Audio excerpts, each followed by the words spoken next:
اعوذ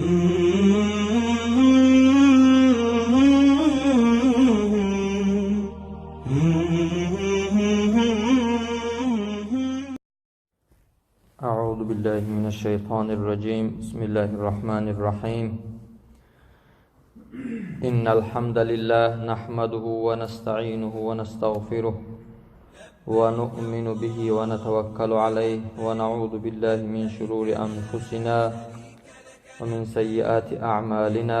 من يهده الله فلا مضل له ومن يضلل فلا هادي له. ونشهد ان لا اله الا الله وحده لا شريك له ونشهد أن سيدنا وعظيمنا محمد عبده ورسوله. اما بعد، السلام علیکم و رحمت الله و برکاته.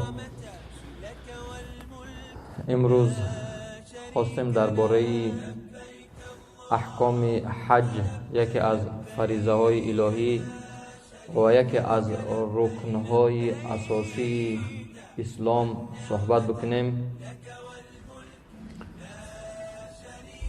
امام شافعی رحمت الله بر او باد گفت الله تعالی از زبان موسی علیه السلام حکایت میکند در قرآن عظیم شأن بعد اعوذ بالله من الشیطان الرجیم وعجلت الیک ربی لترضی. موسی علیه السلام گفت به سوی تو شتاب کردم ای الله تا که از ما راضی شوی. پس بدان ای بنده مؤمن اینکه در عبادت، در همه نوعهای عبادت به سوی الله عجله کردن، شتاب کردن، یعنی زود رفتن، این چی است؟ سبب راضیگی الله به دست آوردن است. ابن کثیر رحمه الله در تفسیر سخن الله تعالی که بسم الله الرحمن الرحیم ولله علی الناس حج البیت من استطاع الیه سبیلا و من کفر فان الله غنی عن العالمین، یعنی از جانب الله بر مردم حج کردن خانه کعبه فرض است برای شخصی که قدرت و استطاعت رفتن دارد، چی یعنی بدنی و چی مالی. و انسانی که این کار میکنه، انسانی که قصدن نمیروه و انسانی که این کار میکنه حج خانه الله فرض بودنشه، پس میگه به شک و شبهه الله به نیاز است از مردمان، از عالمیان، از عبادت های بنده ها الله به نیاز است. ابن کثیر همین آیه را تفسیرش گفتن که یعنی به همین آیت حج واجب است در نزد جمهور فقها و بسیار از حدیث ها در این باب وارد شده است که یکی از رکن های اساسی اسلام است و یکی از ستون های اساسی اسلام است و مسلمان ها با اجماع یعنی تمامشون بر همین سخن ضرور دانستند که خانه کعبه را حج کردنش چی فرض است و بر هر شخصی که قدرت استطاعت دارد در عمر یک بار حج کردن خانه کعبه برای او فرض است. به نص قرآنی هم، با احادیث پیامبر صلی الله علیه وسلم و با اجماع تمام فقها، یعنی فقیها، دانشمندای اهل علم اسلامی. در حدیث صحیح مسلم از حدیث ابو هریره الله تعالی از او راضی باد گفت رسول الله صلی الله علیه وسلم به ما خطبه کردند و گفتند ای مردم، به تحقیق الله بر شما فرض گردانید حج خانه کعبه را، پس حج بکنید. پس مرد از میان مردمان سوال داد که ای رسول الله، آیا هر سال حج بکنیم؟ رسول الله صلی الله علیه وسلم خاموش ماند، هیچ نگفت، جواب نداد. اون مرد همین سوال 3 بار تکرار کرد، آیا هر سال حج بکنیم؟ آیا هر سال حج بکنیم؟ بعدی که 3 بار سوال داد، بعد پیامبر صلی الله علیه وسلم گفتند که اگر میگفتم آره بله هر سال برای شما فرض میگردید و هرگز به جا آوردن نمیتونستیم. یعنی در عمر 1 بار فرض است برای کسی که قدرت رفتن دارند. میگه شخصی که انکار کند فرض بودن حج خانه الله را، پس به تحقیق کافر شده است. یکی از رکنهای اساسی اسلام که یکمش شهادتی دادن بر این است که نیست معبود بغیر الله و محمد صلی الله علیه وسلم رسول الله است، 5 وقت نماز و روزه ماه شریف رمضان و زکات مال و حج خانه کعبه. کسی که انکار کنه میگه کافر است به تحقیق. و کسی که اقرار کنه که بله فرض است از جانب الله و ترکش کنه از روی تنبلی، از روی یعنی سبوکی، از روی به اهمیتی، اون در خطر بزرگ گرفتار است. یعنی بسیار یک گناهی عظیم را مرتکب شده است. و میگه الله چی گفت در دوام آیه؟ استعوذ بالله و من کفر فإن الله غنی عن العالمین. ابن عباس و مجاهد که از مفسران قرآن بودند گفتند که هر کسی که معنای کفره یعنی انکار کنه فرض بودن شه، انسانی که انکار کنه فرض بودن حج، پس چی است؟ الله از عالمیان بی نیاز است، محتاج نیست. پس او انسان چی؟ انسانی که انکار کرد کافر شده است، یعنی قصدن. پس میگه حج یکی از رکنهای اساسی اسلام است و یکی از بزرگترین شعارهای اسلام است. چخل مؤمن این رکن اساسی اسلام را ترک میکنه با وجود اینکه قدرت دارد برفتن به انجام دادن، چی به مالش، یعنی مالش صرف میکنه به خاطر راهگیری کرده حج رفتن و بدنش صرف میکنه به خاطر ارکان حج به جا آوردن، مثلا وقوف عرفات و سعی بین صفا و مروه، مزدلفه، مینا، هر رکنهایی که در اونجا هست. انسان میگه چه خیلی به مالش بخیلی میکنه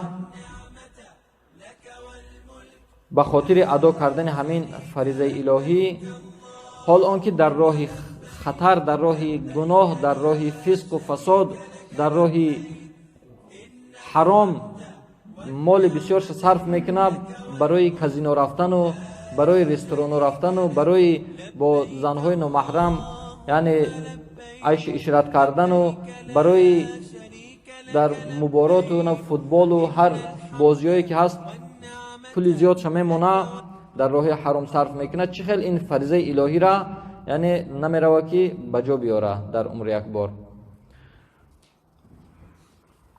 با چه خیلی میگه نفسش، جسدش، بدنش برای حج رفته در اون هوای گرم که زیاده از 3 میلیون نفر در اونجا حج میکنن در یک موسم حج فرضی، چقدر زحمت است، چقدر یعنی مردم زیاد آمدن، مشقت است. انسان چه خیلی نفسش، بدنش صرف نمیکنه، حال آنکه در کارهای دنیوی روز تابگره بدنش صرف میکنه که روز قیامت انسان ای بدنش پرسیده میشه که این بدن در کجا لاغر کرد. چه خیلی فرض بودن حج بر خود واجبین میدونه که در عمر حال آنکه 1 بار است و اون انسان نمیخواد که رفته 1 بار خانه الله زیارت کنه. آیا انسان یقین باور داره که سالی دیگه قدرت پیدا میکنه چی مالی چی بدنی که برای حج یعنی خانه کعبه را زیارت بکنه؟ یک قصه است که یک انسان همیشه کار شرابخوری بود و زیناکاری بود، در راه فسق و فساد بود. عمرش از 50 گذشت و اون انسان گفت که اگر عمرم از 50 بالا شد، موی سرم سفید شد دیگر، یعنی پیری به من نزدیک خیلی یعنی غلبه کرده، من میرم خانه الله یک زیارت میکنم تا که از گناهام پاک بشوم، توبه کنم، دیگر به سوی گناه باز نگردم. و میگه اون انسان میرفت در راه با مرکبش، با اسبش. وقتی که میرفت میگه شیطان در قلبش، در دلش وسوسه را انداخت که همین یک بار دیگه رفته، یک سال دیگه کمی عیش و عشرت دوام بده، سال دیگه بعد کلان بسش میکنی، تماما از همین گناه تا میکنی، دیگر گناه نکن، دیگر بازوی کفایه است. یک بار دیگر پس بگرد، برو انجام بده یک کارهای فسق و فساده، دیگر میری دیگر کلان توبه میکنی، باز نمیگردی، خوب میشه برای تو. کمی پیشتر رفتن گرفت که وسوسه‌اش زیاد شدن گرفت از جانب شیطان و نفسش و گفت که خیر باشد بیا یک بار دیگر برم، بعد میام بعد صدقاً دیگر توبه میکنم. حالا انسان‌ها بسیار به همین فریب میخورن و دیگر به سال دیگر نمیرسن. و او انسان میگه وقتی که همون مرکبش اسب بود یا شتر طرف پس گرداند، یک چند قدم زده بود مرکبش که پای اسبش در یک سنگ پیشپا خورد و به زمین افتاده، گردنش شکسته در همونجا وفات کرد. یعنی ببینین که انسان وقتی که قصد کرد خانه الله را، اگرچه چقدر گناه زیاد هم که داشته باشه، چقدر فاسق هم که باشه، ظالم هم که باشه، یعنی هر گناهی را که در زندگی انجام داده باشه، باید صدقاً توبه کنه و قدرت پیدا کرد زود قصد خانه کعبه را کنه که برم توبه کنم، به سوی گناه دیگر باز نگردم. یعنی مهلت داره، زودتر بشتابه تا که همون رضای الله را در بیابه. و میگه انسان باید کوشش بکنه حج کردن خانه الله را، کعبه الله را. و انسانی که کوشش نمیکنه و بعد از اینکه مرگ او را فرا میرسه دیگر پشیمانی میشه، اون ساعت اون پشیمانی دیگر برای او سود و فایده نمیبخشه. وقتی که مؤمن، انسان مؤمن، انسانی که به الله یگانه ایمان داره، باور داره، وقتی که بعد از اینکه به سن بلوغ رسید، مثلا از 12 ساله و 15 ساله بالا شد، وقتی که قدرت حج رفتن داره، زود حرکت بکنه که پیشتر چی سنی 15 16 چی سنی 20 و 25، یعنی قدرت که پیدا کرد، قدرت داره، زود حرکت بکنه که برای زیارت کنه تا که همین فریضه، همین رکن اساسی اسلام از گردن او ساقط شود. به همین همه ارکان اسلام، رکنهای اسلام پنجگانه، یعنی برای او انسان پر میشه. صد شهادتی داد، میگه اشهد ان لا اله الا الله و اشهد ان محمد رسول الله. 5 وقت نماز میگذاره، روزه رمضان هر سال یک مقصد یک ماه روزه میگیره و زکات مال اگر صاحب زکات باشه میتیه، همین یک رکن دیگه مونده. کوشش بکنه برای دیگه ایسرش ساقط است برای عمر، دیگر حج فرضی برای او حج فرض نیست، به خاطر که از گردنش ساقط کرد، دیگر به تشویش میشه. و اگر که بعد از او که عمره میرود یا که حج بدل دیگر حج ها که میرود، اون دیگر حکمش دیگه است، یعنی اساسی رکن اسلام از گردن او ساقط میشه. و برای بیت الحرام، مسجد الحرام،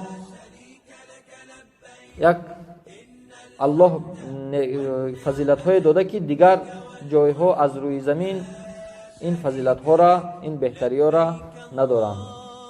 یکم این که الله در شریعت اسلام اجازت داده است انسان که یعنی قصد کنه به سوی خانه کعبه ره سپار شدن به خاطر ادای فریضه حج یا که عمره. یعنی انسان میگه من قصد میکنم که مزار برخ ولی را زیارت میرم، این درست نیست. مزار خواجه اسحاق و خواجه عبدال و خواجه فلانی و مولانا فلانی را زیارت میرم، یک قبر، درست نیست. یعنی قصد کرده توشه راه گرفته رفتن. اما الله اجازت داده که انسان قصد کنه توشه راه شو بگیره و چیکار کنه؟ برای زیارت خانه کعبه را انجام بده. این یکمش. دیگه‌مش این که یک نمازی که انسان در مسجد الحرام در گرد خانه کعبه میگذاره برابر است میگه به 100,000 نمازی که در غیر مسجد الحرام میگذاره. این یک از فضیلت ها برتری خانه کعبه که انسان برای این دیده نعمت زیادتر برای انسان نیست. سوم این که هر انسانی که اونجا داخل شد امین است، یعنی در امان الله و انسان واقع است. و یکی از فضیلت های حج این که حج گناه های پیشینه انسان بخشیده میشه به سبب حج کردن. از عمرو پسر عاص الله تعالی از او راضی باد گفت وقتی که الله اسلام را در قلب من مشرف کرد، به اسلام مشرف شدم، به نزد پیامبر صلی الله علیه وسلم آمدم و گفتم که دستش دادم، من با پیامبر صلی الله علیه وسلم بیعت کردم و گفتم که ما یک چی میخوام که شرط بگذارم. گفت چی میخوایی شرط بگذاری؟ گفتم که این که گناه های پیشینی ما که تا این وقت یعنی در اسلام نبودم، غیر مسلمان بودم و گناه بسیار انجام دادم و مانند شرک و دیگر گناه های کبیره میخوام که بخشیده شود.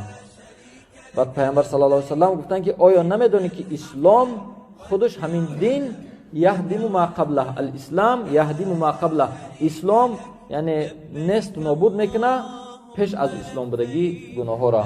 انسانی که پیش از مسلمان بودن گناه کرد، وقتی که به اسلام مشرف شد الله هدایتش کرد، دیگه گناه های پیشینی او چی بخشیده میشه. الله نمیگه که این قدر سالی که تو گناه کردی کفاره ای را بده، یا که تو این قدر یعنی در عوض همه ای نمازات بخون، مثلا 20-30 سالی که انسان نماز نخونده باشه، نمیگه. اسلام پیشینش میگذره. و گفتن که هجرت در راه الله به خاطر حفظ حمایه دین، به خاطر حفظ حمایه جان و ناموس چی کار میکنه؟ گذشتهش میگذره، گناهی که از انسان سر زده باشه تا هم وقته. و گفتن این که سیمش که حج، وقتی که انسان میره حج میکنه گناهی گذشتهش بخشیده میشه. این فضیلت بزرگ برای انسانی که کوشش بکنه و صدقاً خالصاً برود حج خانه کعبه را زیارت بکنه. و دیگر حدیث ای پیامبر صلی الله علیه وسلم که حاجی حج کننده حاجی میگه ما وقتی که باز میگرده از حجش، بعدی که حج رکنهای حج همشه خالصاً انجام داد، توبه کرد، مثل که تازه از مادر تولد شده باشه، نو از مادر تولد شده باشه. رسول الله صلی الله علیه وسلم گفتند من حج هذا البيت فلم يرفث ولم يفسق رجع كيوم ولدته امه. هر انسانی که حج کرد خانه الله در اونجا یگام دشنام و حقارت و فسق و فجور و فساد انجام نداد، کارهای بد انجام نداد، با کس جنگ نکرد و کارهای فسق انجام نداد، کارهای بد چی بر میگرده، باز میگرده مثل روزی که از مادر تازه تولد شده باشه. یگام گناه و خطایی که در وجود او دیگر دیده نمیشه و باید دیگر انسان به همون حال بمانه. نه اینکه بعد مثلا رباخور باشه رباخوریش انجام تیا، زیناکار باشه زیناکاریش انجام تیا، شرابخور باشه شرابخوریش انجام، نه، به شرطی که از همین گناههای کبیره خودش باز بداره و خطایی هم کوشش بکنه که از او سر نزنه. یکی از فضیلت های حج این است که حاجی ها مهمان های الله هستند. کسی که حج میره و حالی در مکه الله چقدر حاجی ها جمع اومدن، اونها مهمان های الله هستند. وقتی که یک نفر خونش یک دوستی نزدیکش مهمانی میخواه دعوت میکنه، او دوستش که میاد هر چیزی که از نعمت دوستش طلب کنه، او به خاطری که دوستش میداره محبت داره او را خواسته خونش، مثلا میگه با ما کباب بیار، با ما این خیلی گوشت بیار، با ما این خیلی میوه بیار. او دوستش است، او برای او یعنی محترم است، قدر داره، حرمت عزت داره، برای او پیدا میکنه میاره و میگه کجا میخوای، کدام رستوران میخوای برام تو را یک ضیافت بکنم، مثلا کدام آسایشگاه میخوای، کدام جای خوب میخوای که برام به تو یک ضیافت مهمانداری کنم، چی میخوای که یعنی خرسند باشی. همین است عادتا آدمی که صدقاً دوست داره یک نفر به خونش بخواه، همین هر چی که بگه برای او پیدا میکنه، به خاطر که او را دوست میداره صدقاً. و وقتی که حاجی ها مهمانای الله هستند میگه هر چیزی که از الله میپرسند الله به اونا چی میتید عطا میکند و هر چیزی که دعا کنند برای دوستاشون و برای دیگر مسلمانان و برای هر چیزی که دعا بکنند الله دعاشون قبول میگردونه و اگر در اونجا میگه طلب بخشش گناه بکنن از الله بگن که ای الله گناهی که ما تا این روز انجام دادیم بگذر ببخش از روی نادانی از روی جهالت نفس شیطان و وسوسه نفس از ما بگذر الله گناهاشون میبخشه و نفقه آنها در راه الله که حالا که الله در عوض اون مالی که صرف کردن در عوض او باز زیادتر میتیند که امروز ها ما این را به چشم سر میبینیم واقعیت است و یکی از اون عجله اون کوشش های سعی کوششی که انسان میکنه از امرهای الله چی است؟ نماز خواندن در اول وقت انسان کوشش بکنه که نمازهاش چی انجام بتید تا اینکه رضای الله در بیابه. همون آیاتی که گفتیم و عجلت الیک ربی لترضی، حضرت موسی علیه السلام گفت عجله کردم به سوی تو شتافتم ای الله تا که از ما چی راضی شوی خوشنود شوی. و یکی از یعنی رضای الله دریافتن این است که شرط های همون حج بجا بیاره. رسول الله صلی الله علیه وسلم چی گفتن؟ تعجلوا الی الحج، زود بشتابید به سوی حج فرضی، فان احدکم لا یدری ما یعرض له. انسان نمیدونه که چی برای او چی پیش میآید. انسان در واقع نمیدونه.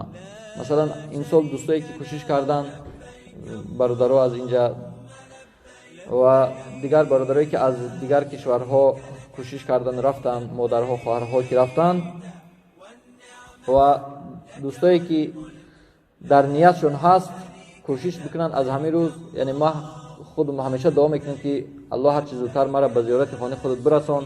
دوستا کوشش بکنن هر دوستی که هر برادر هر مسلمانی که میفهمین که یعنی حج کردن خانه کعبه الله فرض است، باید کوشش بکنیم که این سال که از دست رفت سال دیگه از دست نروه. کوشش بکنیم که این فریضه الهی را به جا بیاریم.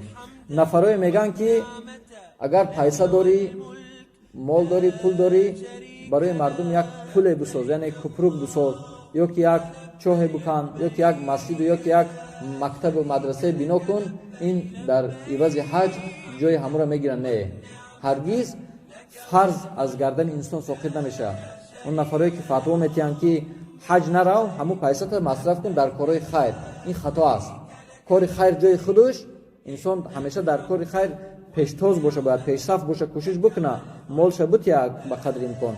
اما نشود که پیسه که چند سال به زحمت برای خانه کعبه برای زیارت حج بیت الله جمع کرده، بیان آبله دست با یک مهنت و زحمت او را بتیا و از نام کیم کی، از نام کدام یک منصبدار، از نام یک نفر یعنی انسان دیگه بگه که حج تو قبول شد. این خطا است. کوشش بکنیم، دوستا داریم، فرزندا داریم، مقصد هرچی میتونیم زودتر، یک سال پیشتر است، بروان زیارت بیت الله را انجام بتین. چی پیر چی جوان که نمیدونیم که تا سال دیگه هستیم یا نیستیم. مثلا قصد بکنیم برای سال آینده هرچی میتونیم پول و پیسه را جمع بکنیم و وعده الله است که در جای این با میتیه. اگر انسان 5000 یورو مصرف میکنه و میره و زیارت میکنه خانه کعبه را میآید، الله در عوض او چند برابر میتیه. این وعده خودش است. انسان فکر نکنه که ما 5000 ما بهتر است که یعنی بمونم برای یک کار دیگه. نه، خطا است. روز قیامت هم از این پولی که صرف کردی و در راه دیگر حج نرفتی، حالا که فرض بود در سر و در گردنت، از سرت ساقط نمیشه و در پیش الله مسئولیت واجب است، جوابگری دارد. کوشش بکنیم هرچی یک سال پیشتر بریم ادا کنیم، اثرمون ساقط بکنیم که همون گناهایی که پیامبر صلی الله علیه و آله گفتن که از اون تازه میشه و مثل که از مادر نو تولد شده تازه تولد شده به مثل همون شویم، دیگر انسان راحت میشه. و صلی الله علی خیر خلقه محمد و آله و اصحابه. Mm-hmm.